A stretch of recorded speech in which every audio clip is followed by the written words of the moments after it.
丈夫1年的出差终于结束，我喷上了丈夫最喜欢的香水，举着横幅来迎接。可当穿过熙熙攘攘的人群，映入眼帘的不只是丈夫，还有一个身怀6甲的女子，是她的助理。丈夫依旧温柔，只不过这次是对着身边的女孩。我呆愣在原地，身边看向我的眼神好像也充满了戏谑。丈夫来到我的身前，松开了搀扶的手，向我凑了过来。我松了口气，以为是误会，结果丈夫皱着眉又后退2步。我说什么味这么刺鼻？你喷这么浓的香水，微微过敏了怎么办？我知道我们的爱情要结束了。大家好，开始今天的分享之前，希望你能给人间烟火点个订阅，我将会分享更多优质的内容。夫人，沈总的航班马上就要到了。身旁沈之初的秘书看了看时间，低声提醒我。想起沈之初，我忍不住露出笑容，又补了一点香水，期待地看向出口。身后是丈夫公司的一众高层人员，他们三三两两凑在一起，也都在等候沈之初回来。渐渐的有人走出来，我四处张望，在人群里捕捉到了沈之初的身影。四目相对那一刻，我像木头似的定在原地。沈之初西装革履，风度翩翩，全然看不出风尘仆仆归来的疲惫，反倒笑容满面。他搀扶着怀里小腹隆起的女人，眼神温柔的像是能滴出水来。这女人不是别人，正是沈之初的助理姜薇。姜薇虽然怀了孕，但四肢依旧纤细，妆容精致，在沈之初怀里显得格外柔弱，简直可以说是我见犹怜。而沈之初就这么旁若无人地揽着她，二人举止亲昵，眼神仿佛能拉丝。我半天都没反应过来，抱着花呆在原地。身后的高层们自然也看见这一幕，忍不住窃窃私语，看向我的眼神里或是同情，或是嘲讽。沈之初就这么带着姜薇走到队伍前面，神情显得异常坦然。还没等我开口质问，他就松开了挽着姜薇的手，向我凑了过来。我悄悄松了口气，以为这一切都只是误会，没想到下一秒他就皱着眉后退。沈之初冷漠地看着我，用手扇着空气。我说什么味这么刺鼻？原来是你喷这么浓的香水，微微过敏了怎么办？我的心沉了下去。今天我喷的香水是他曾经送我的礼物。以前的他会把头埋在我的颈间，贪婪呼吸，现在的他却只觉得刺鼻。我暗暗叹了口气，人终究是会变的。见气氛太过尴尬，有高层走上前圆场：“沈总，您刚出差回来，想必很累，不如早些回去休息吧。”沈之初目光淡淡地看了他一眼，又伸手搂过姜薇，看向怀里娇柔的女人时才有几分好脸色。不着急，晚上还有个宴会。我心里再度燃起对沈之初的希望。今天是我的生日，我以为他起码还记得这个，要跟我一起庆祝。同行的一位高管显然也是这么想的，抱着打圆场的心思，他笑着对沈之初道：“这么重要的日子，女主角一定得到场啊。”说着，他向我这边看了一眼，我松了一口气，刚要走过去，却被沈之初轻飘飘的一句话定死在原地。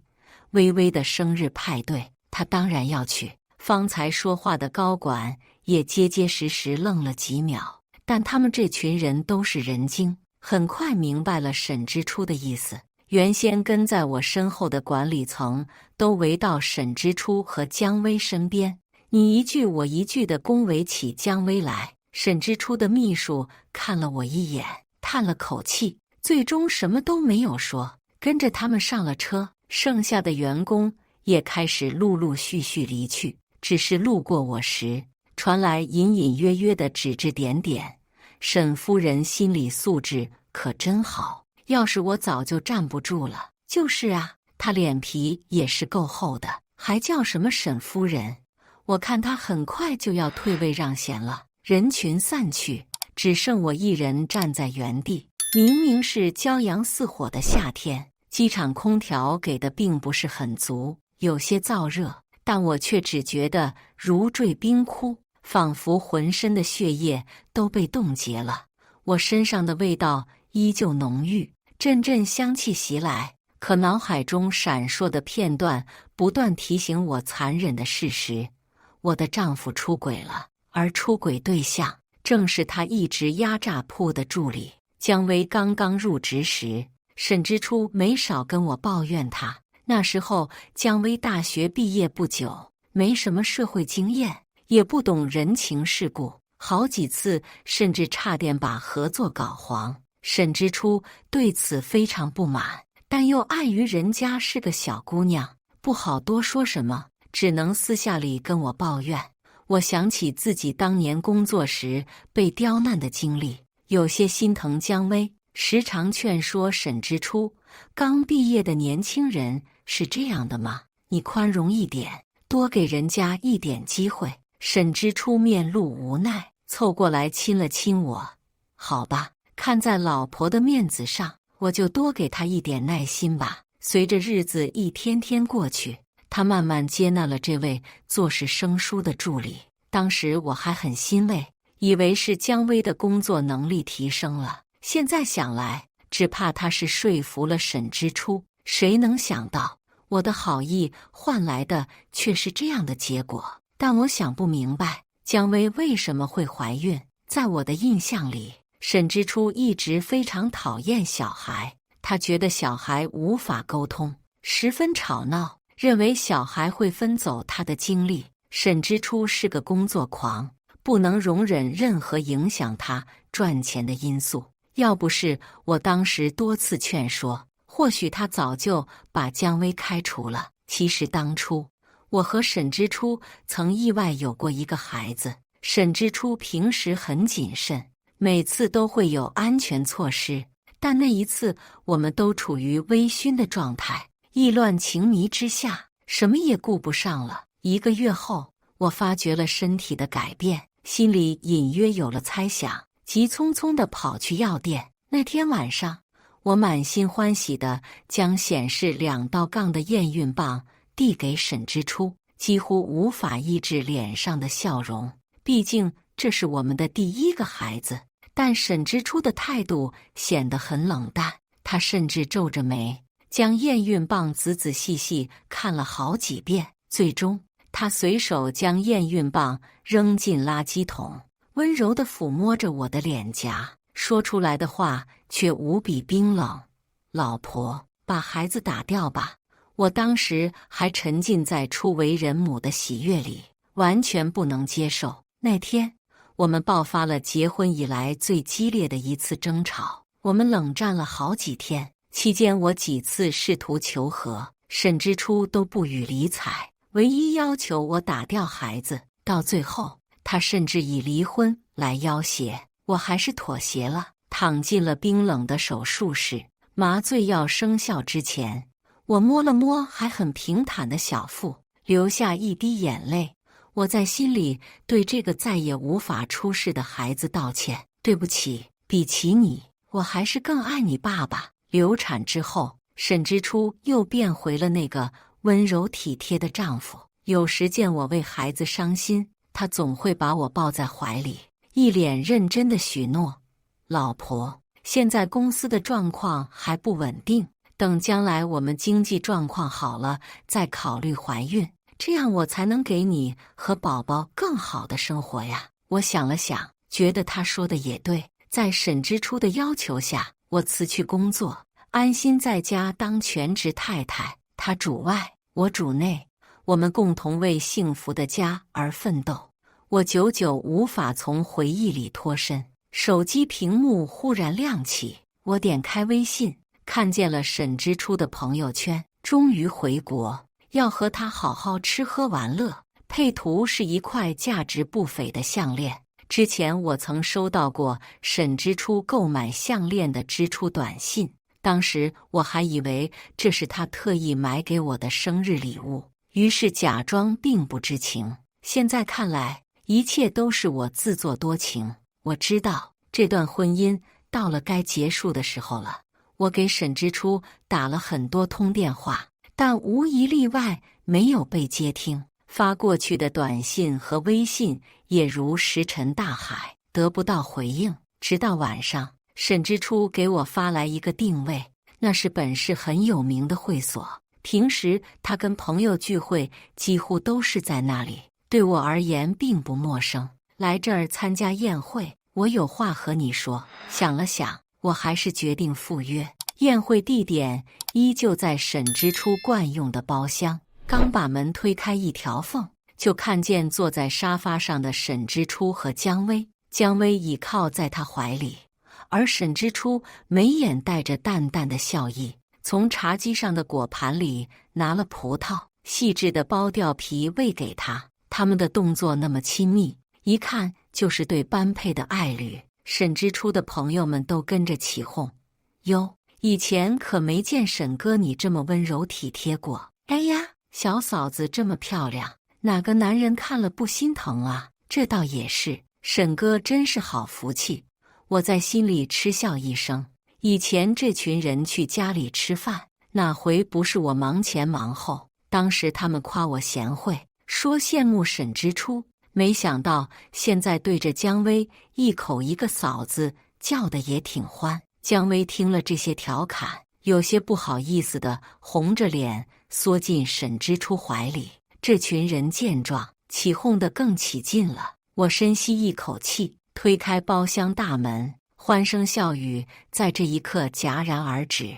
他们都面露尴尬，装作刚才什么都没发生过的样子，低头跟身边的人小声说着什么。其实我能猜到，他们无非是在议论沈之初为什么会把我叫来罢了。沈之初扬了扬下巴，示意我落座。我在离他们最远的沙发上坐下来，包厢里全是熟悉的面孔。沈之初就这么当着一屋子人的面开口了：季听和，我今天叫你过来，是要正式跟你提出离婚。我嗤笑一声，这话说的好像他之前给我预告过似的，明明出差前还跟我恩爱甜蜜，现在却带着带了肚子的小三回来示威。不得不说，这狗男人演技还真不错。如果不开公司，或许去闯荡娱乐圈还能有一番作为。理由呢？我看着他，很冷静地开口询问。沈之初一扬眉毛，表情带着不耐和不屑：我受够了和你在一起千篇一律的日子。你看看你现在的样子，妆也不化，身材也走样了，穿的衣服也土里土气，你难道还觉得你配得上我吗？我简直要被气笑了。当初是他要求我辞职待在家里做他的贤内助，沈之初胃不好，我就四处搜罗菜谱，学习各种营养餐，每天不间断地给他炖补汤。结婚之前，我连碗都没洗过，却为了他硬生生把自己逼成大厨，连我自己都数不清。多少次切菜时划破了自己的手，又有多少次不小心被烫伤。他对我的付出视若无睹，堂而皇之的开始嫌弃我不够漂亮。沈之初如今事业有成，第一个要换掉的就是我这个糟糠之妻。我没有发怒，依旧保持着平静。你是铁了心要让小三上位，对吗？听见我这话，姜薇神色有些许不自然，但很快他又示威一样缩在沈之初怀里，似笑非笑地看着我。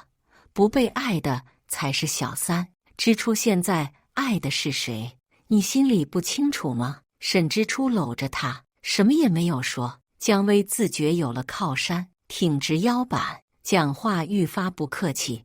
你现在给不了他任何事业上的帮助，能给他做的也只是处理一些无关紧要的生活琐事。退位让贤不是理所应当吗？周遭竟然响起一阵附和声。沈之初还嫌不够似的，将一张银行卡扔到我面前，态度十分傲慢。里面是给你的补偿，房子也给你，后天工作日我要在民政局门口看到你。我心平气和地捡起卡，下一秒，随着一声脆响，那张银行卡被我掰成了两半。沈之初的脸上先是错愕，随后变成恼怒，厉声呵斥道：“季听和，你不要不知好歹！不知好歹的究竟是谁呢？”我随手把断掉的银行卡扔到地上，从沙发上起身。房子本来就是我的，你的臭钱我不稀罕，一分我也不会要。婚是必须要离的，一切按照法律程序走。沈之初的一个朋友扑哧一声笑出来，嘲讽道：“不是，你一个家庭主妇，说话口气倒是挺大的，真好笑。沈哥要跟他好聚好散，他还不乐意，等净身出户就老实了。”姜薇眼珠一转，柔柔弱弱地皱起眉：“之初，他好凶啊，不会吓到我们的宝宝吧？”一边说着，他还装模作样地摸了摸肚子。沈之初也跟着皱眉，安慰性地拍拍姜薇的肩膀：“薇薇别怕，有老公在，他伤害不了你和宝宝。我懒得看他们你侬我侬。”翻了个白眼，头也不回地离开了会所。回到家以后，我把沈之初所有的东西都收拾出来，打包扔在了家门口，随后开始清点自己的物品，要断就断个干净。我不稀罕他的东西，他也别想拿走属于我的任何东西。清点到一半，我忽然想起我妈以前求来的招财猫还在沈之初办公室，那是我妈妈的遗物，是她死之前拖着病体求来的东西，说希望她能保佑我一辈子财运亨通，无忧无虑。之前我把它给了沈之初，觉得他在那儿更能发挥作用。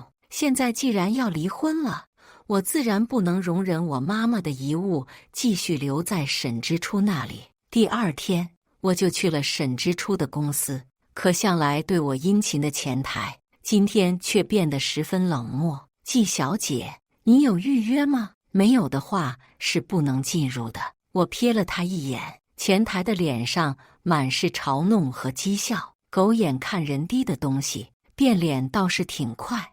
我只是来拿回属于我的东西。前台不为所动，一副秉公办事的态度。“不好意思，如果没有预约的话，你不能进去。”他刻意咬中了“预约”2个字，我也逐渐没了耐心。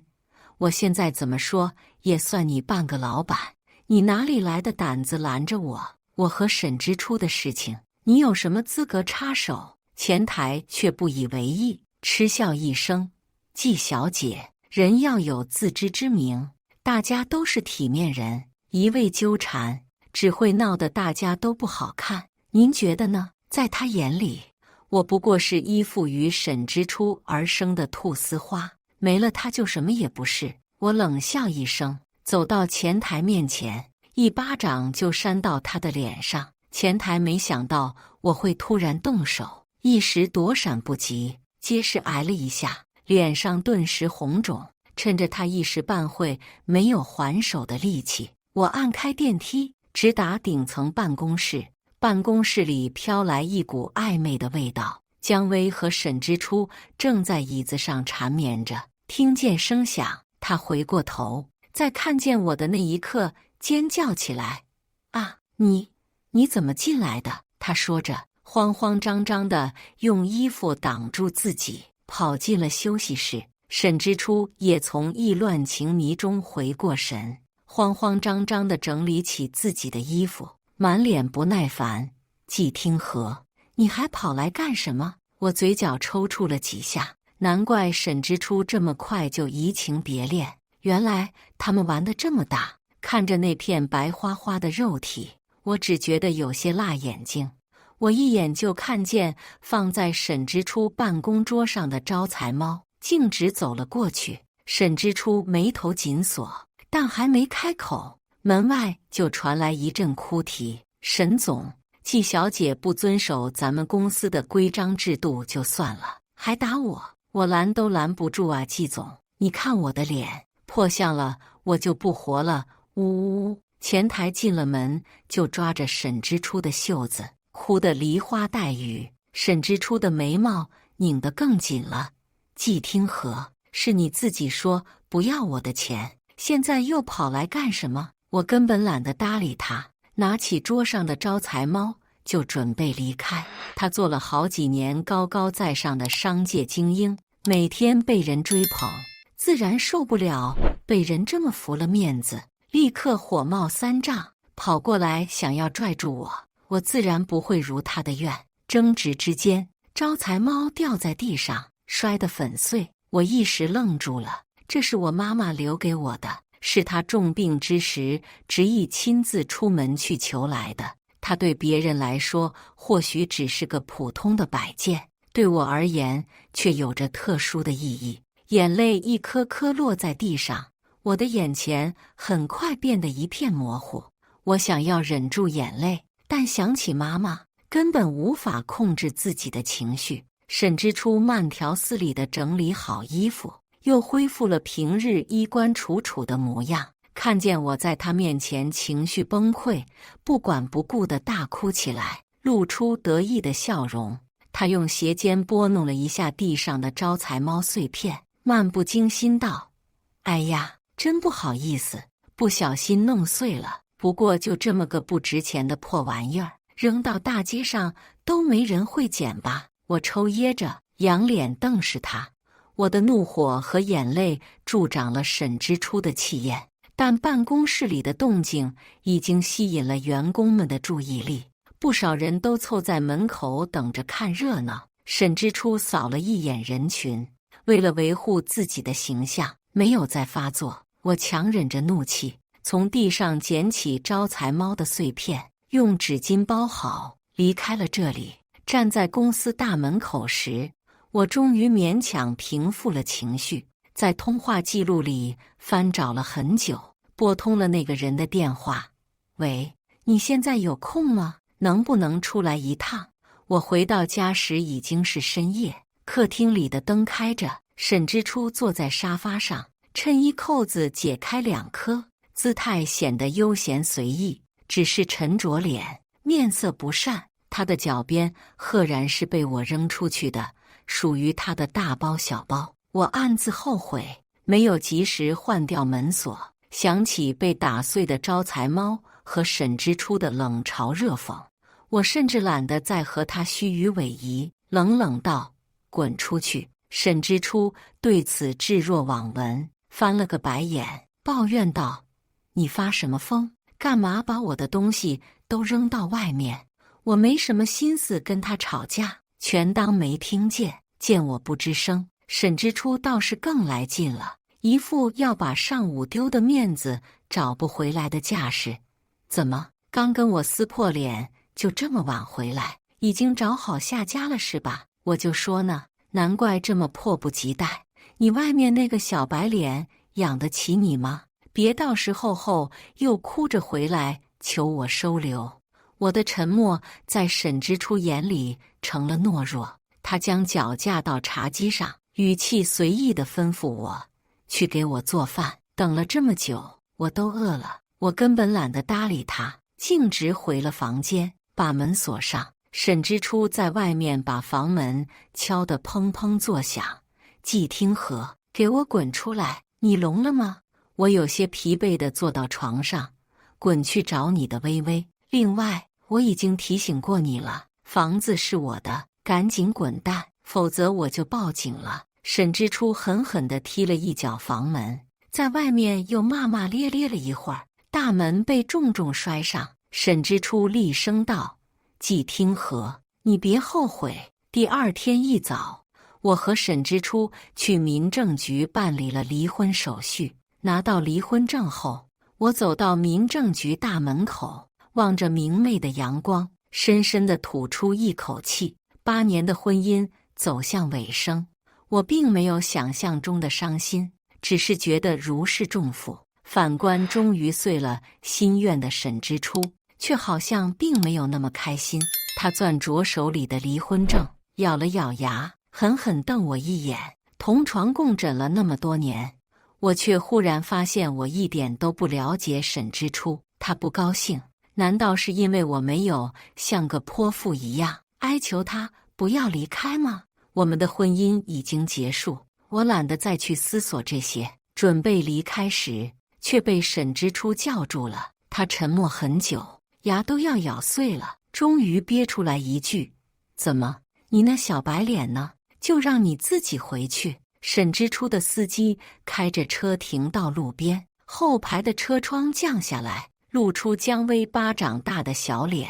我把离婚证收进包里，抿唇一笑，当然比不上你和姜薇伉俪情深，祝你们以后幸福美满。某种意义上来说，我还真得感谢姜薇，要不是她和沈之初搞在一起，也许沈之初还不会那么快暴露本性，而我还要继续任劳任怨地给他当免费保姆。想到这里，我忍不住勾唇一笑。姜薇一脸得意，娇滴滴地喊沈之初：“老公，你快来呀！”看见我的笑容，沈之初面色有些古怪，直勾勾地盯着我。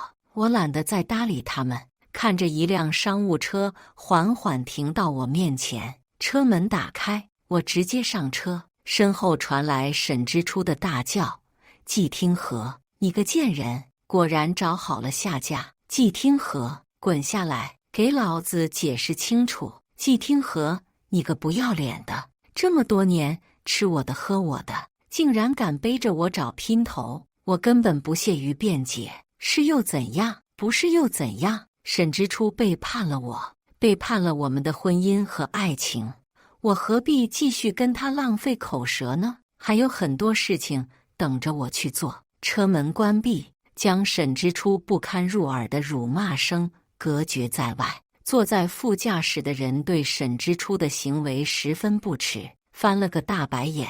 随后他看向我，露出真诚的笑容，冲我伸出手：“听和，欢迎你回到公司。”我笑着和他握手，还是得感谢领导们的器重，谢谢你们给我这个机会。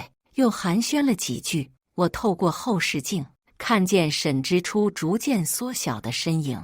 做了太久的家庭主妇，或许他早就已经忘了本来的我是什么样的。我并不是什么软弱可欺的人，出轨的男人我不稀罕，但这并不代表我可以心平气和地看着沈之初继续风光无限。他欺骗我，辱骂我，甚至毁掉了妈妈留给我的东西。复仇的种子已经在我心里种下，经过这桩桩件件的浇灌，早就生根发芽。我要他为他所做的一切付出代价，我要看他身败名裂，一无所有。只有这样，才能稍稍弥补我浪费掉的8年青春。来接我的并不像沈之初想的那样是什么新欢，而是我之前公司恒悦集团的同事。沈之初事业上升期时，我在前途和爱情上选择了后者。那时我还很年轻，相信我和沈之初可以一辈子在一起。为了他，我放弃了升职的机会，辞职回家做全职太太，每天洗手做羹汤。经过8年的时间，原先公司的规模越来越大，甚至成了沈之初公司重要的合作商。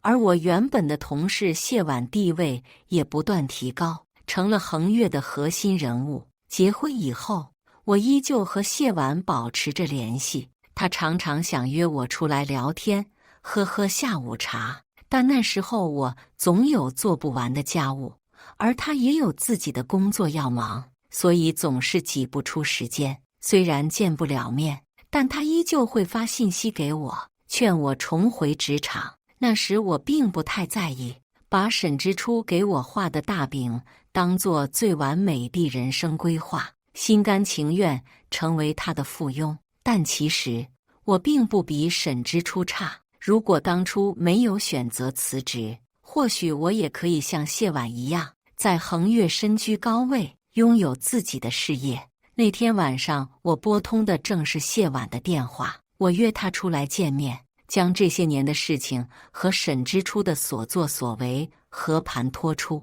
听完以后，谢婉沉默了很久，半晌，她拿起纸巾替我擦掉眼泪。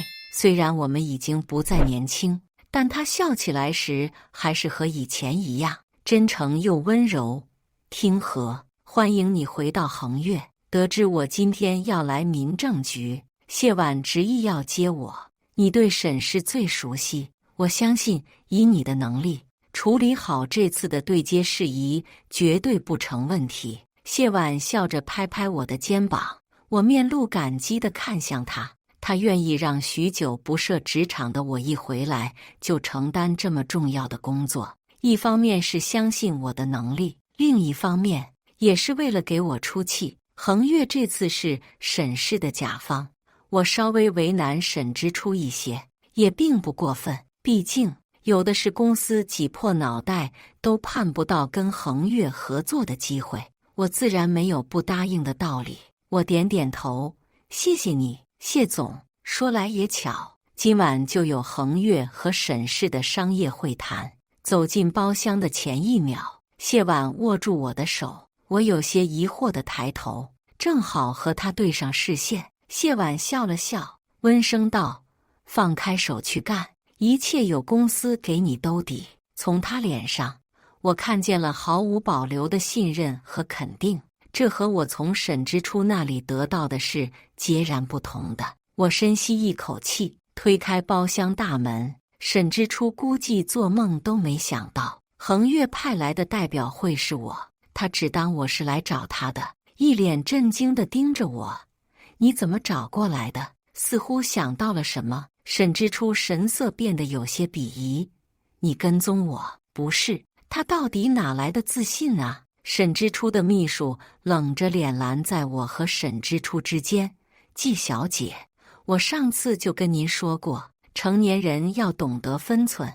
您难道非得要沈总跟您撕破脸吗？姜薇则又开始装柔弱，坐在沈之初身边，挽着他的胳膊，看着我的眼神却充满敌意。我在心里发笑，说吧，继续说吧，我倒要看看，待会儿得知了我的身份，你们还能笑出来吗？我板着脸，拉开椅子坐下，以公事公办的态度对待他们。陈秘书，沈总，我听不懂你们在说什么。这里是恒岳和沈氏的商业会谈，如果你们有私事要找我谈，请另外预约时间。沈之初愣了几秒，扑哧一声笑出来。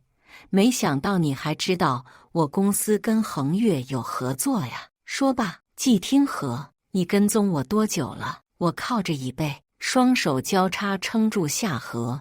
沈总，现在是工作时间，请不要这么称呼我。难道对合作方的代表直呼其名就是沈氏的待客之道吗？那我觉得这次双方的合作还是有待商榷的。沈之初乐不可支，脸上的轻蔑都快溢出来了。得了吧，季听和，别演了，就你还代表恒岳集团，说出去给人大牙都笑掉了。我做了8年的家庭主妇，沈之初认定凭我这8年的空窗期，根本不可能找到像样的工作，何况还是在这么短的时间里。但事情有时候就是这么出人意料。我从包里掏出合作的文件，扔到沈之初面前。他起先还断定我是在撒谎，漫不经心地拿起文件翻了几页。可在看清内容以及最后的公章之后，沈之初笑不出来了。他一脸不可置信地看了看我，又看看手里的文件，脸色惨白，无力地跌坐在椅子上。陈秘书的脸色也变得很难看。这次和恒岳合作的机会是他们好不容易才得到的，可就刚才那短短几分钟，他们就已经把我这个代表得罪透了。秘书嘴唇都在颤抖，颤巍巍地拿手帕擦了擦额头渗出来的汗。沈之初缓过劲来，站起身朝我伸出手：“季总，抱歉，刚才都是误会。”我坐在椅子上，并不伸手，冷冰冰地看向他。沈总和您的秘书连基本的尊重人都不会，恒越一旦同意合作，风险太大了，所以我觉得合作的事情还是改天再谈吧。我站起身，理了理衣领，做事要离开。沈之初的表情狰狞了一瞬，很快又变得人模人样，卑躬屈膝地跟我道歉：“不好意思啊，季总，都是我的错。我不应该把公事和私事混为一谈，合作的事情您再好好考虑考虑。”沈氏这一次绝对是充满诚意的，风水轮流转，这回受辱的成了沈之初。我瞥他一眼，故意不作声，一副坚决要取消合作的架势。沈之初差点连笑容都没绷住，搓了搓手，有些紧张地咽了咽口水：“季总，您看。”我再次落座，沈之初悬着的心终于暂时落回了嗓子眼里。他陪着笑，在我身边坐下，小心翼翼地开口：“季总，所以合作的事情我毫不客气地打断他：“这样吧，沈氏再让利10个点，我就考虑合作。其实现在的状况对恒越来说已经很不错，但我故意提出这么苛刻的要求，就是为了耍沈之初。”他果然上钩了。一听见我的要求，沈之初眉毛都拧成一团，一边搓着手，用商量的语气开口道：“季总，原本我们已经让了好几个点了，如果按您说的继续让，恐怕我们要血本无归。”似乎还是第一次看沈之初这么卑微，我觉得还挺新鲜。我托着腮，饶有兴致地看向他，漫不经心地说：“行啊，那你跪下求我。”沈之初一脸不可置信，简直怀疑自己是不是耳朵出了问题。过了好几秒才跟我对视。姜薇倒是先急了，搂着他的胳膊娇声道：“沈总，你看看他就是故意羞辱你。”我十分坦然：“我也没说不是啊，我就是故意羞辱沈之初，但那又怎么样呢？如今为刀俎的是我，还不是我想怎么玩他就这么玩。弱势者从来没有选择权。我以前被爱情蒙蔽了双眼，现在可不会了。”沈之初一向心高气傲，估计这会儿恨不得把我生吞活剥，但他也没办法。主动权掌握在我手里，合作要不要继续都是我说了算。他咬着牙，一把推开姜薇，扑通一声跪在地上：“季总，请您原谅我的冒犯。”我一动不动地坐在椅子上，睥睨他此刻卑微的姿态，难怪他那么喜欢羞辱我，这种感觉确实很不错。我没搭理他，目光转向一边的陈秘书：“还有你呢？”陈秘书连沈之初这个做上司的都跪了，陈秘书自然没有任何反驳的理由。片刻后，看着齐刷刷跪在我面前的2个人，我发自内心的笑出了声。听见我的笑声，沈之初更气了，连握紧的拳头